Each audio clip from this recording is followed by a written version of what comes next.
Labor will now support the Coalition's push for minimum mandatory sentences on some hate crimes and terrorism offences.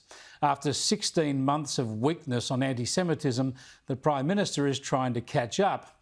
But he's still on the back foot because it seems he's been kept in the dark on crucial national security issues, and apparently he doesn't care. Let me recap to explain just how important this is. This country is in the middle of an escalating wave of anti-Semitism that began actually in October 2023 with hateful chants directed at Jewish Australians. It moved on to graffiti and vandalism before shocking us with fire bombings of cars, a synagogue and a childcare centre. No wonder people are frightened and worried that someone will be hurt or killed. And now it's risen to the level of domestic terrorism and a possible mass casualty attack after that caravan full of explosives was discovered along with a note detailing Jewish targets on January the 19th. Now, we didn't know about this until 10 days later, Wednesday last week, when the Daily Telegraph broke the story and police were forced to go public.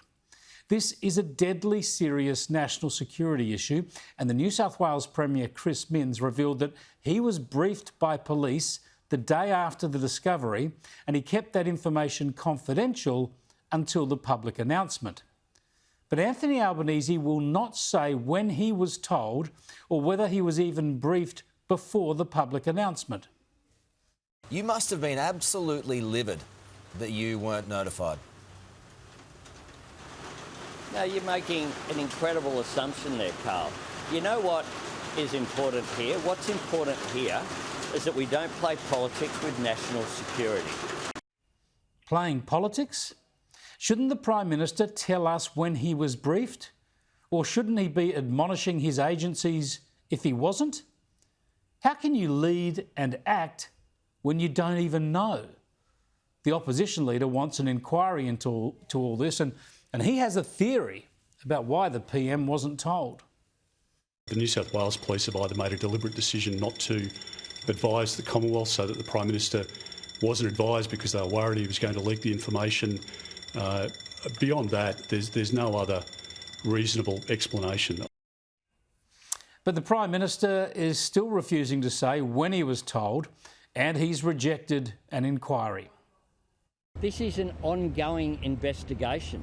I find it remarkable that Peter Dutton says that should stop while we do some sort of party committee process.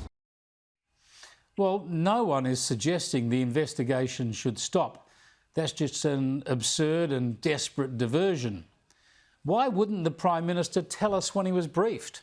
Why wouldn't he want to ensure that he knows all that he needs to know about national security when he needs to know it? Peter Dutton is right to be curious. I just can't understand how the Premier and the Prime Minister could go to the childcare centre, could go to the joint press conference, could have however many conversations over the course of the next 8-9 days, and the Premier doesn't say in passing, or the Prime Minister doesn't raise it with him. It doesn't pass the pub test. No, it doesn't. And I have an inkling we'll all find out eventually anyway. There's been a development this afternoon in Canberra that I'll show you in just a moment with Anne Ruston. But in the meantime, the Prime Minister should just get the information out in the open as soon as possible.